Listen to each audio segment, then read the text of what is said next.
Hello mga guys, kakain na naman ako, tara sabayan niyo akong kumain. Pero bago tayo kumain, papasalamat muna tayo sa Diyos at mayroon na naman tayong panibagong gaya. Sana yung mga kababayan nating maralitan na walang makain ay mabriyan din ng ganitong klaseng gaya. At nagpapasalamat tayo sa ating mga YouTube subscriber, mga followers sa Reels at TikTok.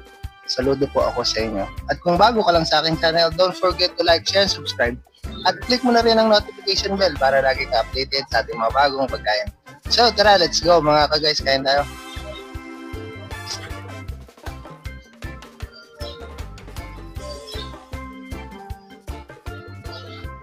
Let's go! So ayun, masarap ng ulam natin ngayon. Nag-trade na naman ako sa isang masarap na ulam. So pumunta tayo sa isang karinderya. Yan. Bumili tayo ng Bicol Express. Yan. Medyo matagal-tagal na rin akong hindi nakakain ito. So naghanap talaga ako ng Bicol Express yun. So bumili tayo. Sabay niyo na akong kumain. Yan. At meron din tayo dito ng sabaw. Sabaw ng nilaga. Mukhang masarap din itong sabaw ng nilaga nila. So, try natin itong Bicol Express. Naglalaway na ako, Sara. Naglalaway na talaga ako. Tara, sabayan niyo ako kumain, guys. Naglalaway na. Huwag muna tayo ng ano. Yan. Kaya lang, guys, konti ang servings niya. Yan lang, doon ako nalungkot. Konti yung servings nito. Ang sarsa.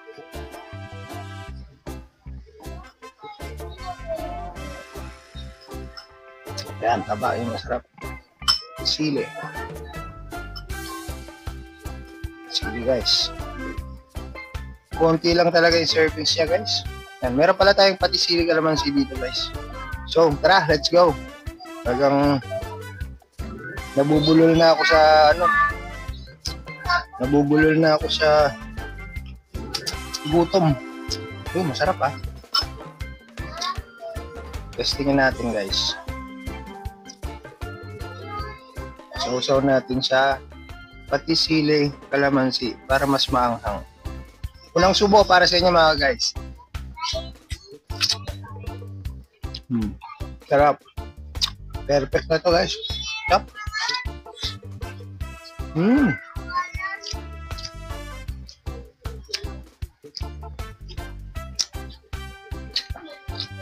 Ito yung tipo na ulam.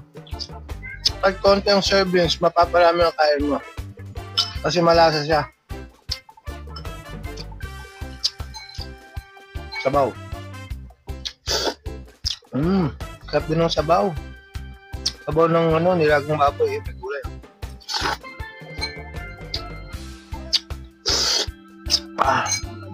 Kaya lang, hindi siya ganun ka-spicy.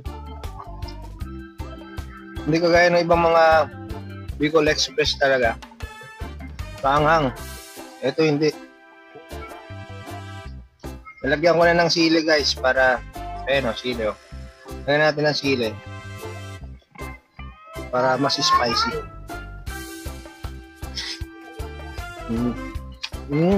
Sarap.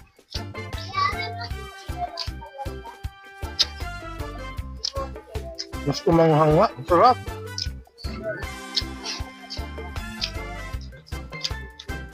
Masarap, spicy.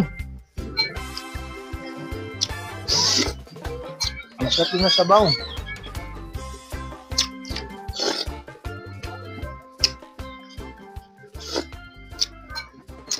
Baka. Sabaw ng nilagang baka guys. Hindi sa sabaw ng pork nilaga. Sili.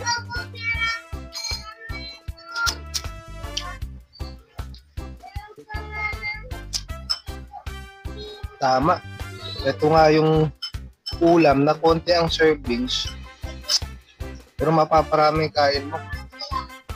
Taba guys.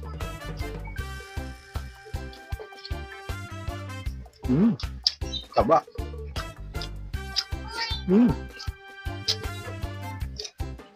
Top.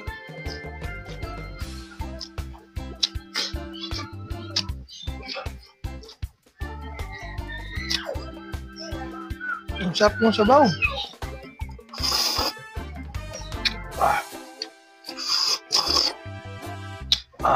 Sarap. Kaya, yung servings niya nga, dahil konti rin yung taba. Masarap may taba eh. Puro karne.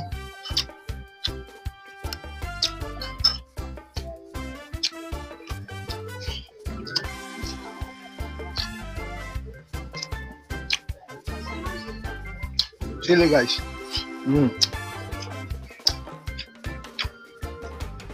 Panalo na rin to.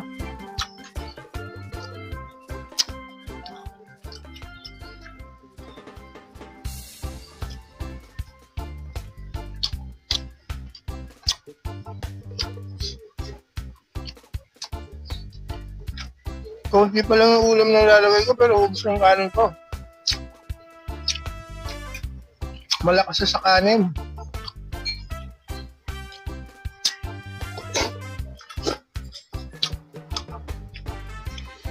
Gulay oh.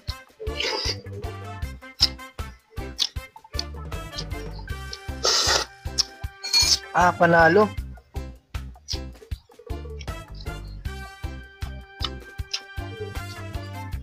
Taba. Lagyan na lang natin ng sili. Uy. Lagyan natin sili. Ayun.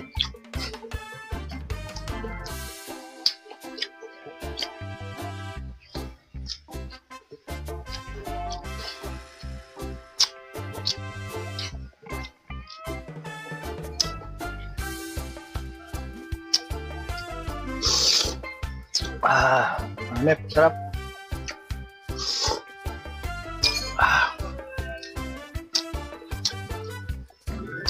Puro laman, ayan oh, laman oh. Puro laman to guys, oh. Kukunti ang tabak.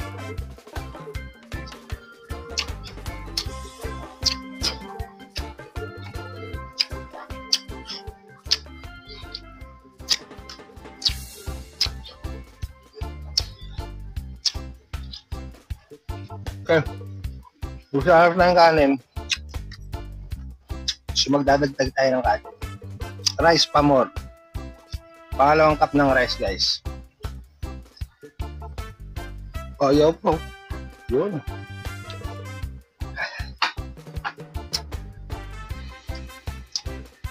Hingga uli natin ng sarsa.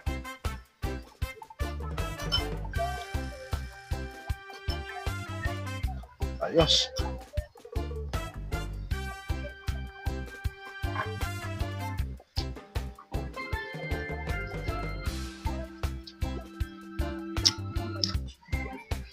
Ito yun. Hindi talaga maanghang.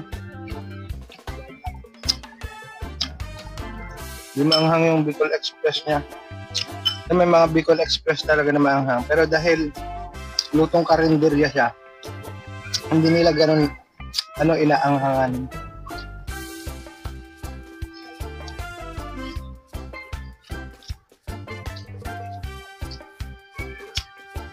Pero pwede na rin. Sarap na rin.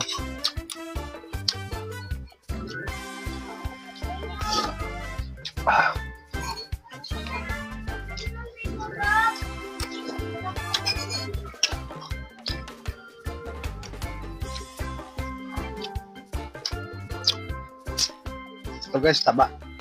So 2 pirasong taba lang talaga yun.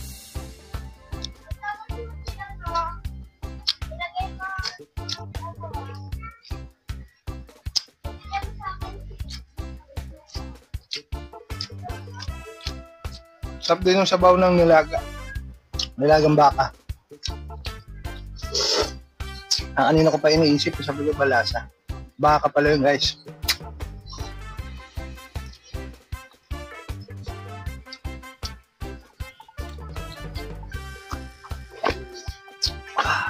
Kain.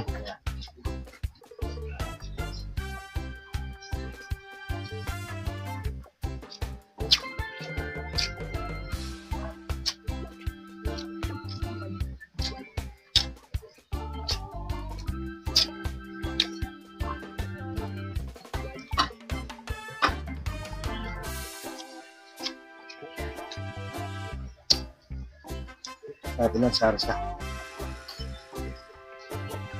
Saktong-sakto pala sa dalawang ano to. Yung ulam na nabili ko, saktong-sakto sa dalawang kanin. Ganoon talaga ang servings nila sa karinderya. Pero may ibang mga karinderya guys, maraming servings nila. Last na tipak ng karne, puro sarsa na lang. Wala na. Ah, may buto.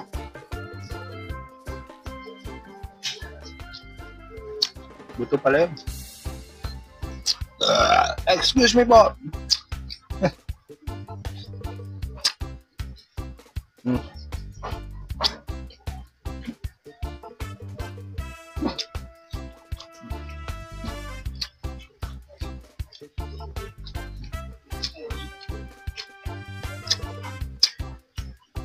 Sila.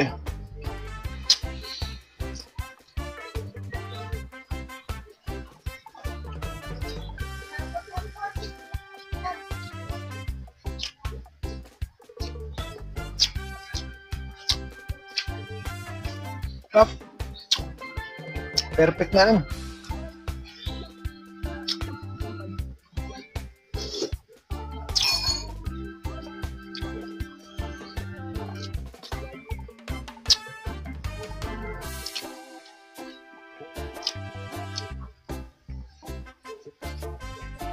Kunti-kunti lang natin.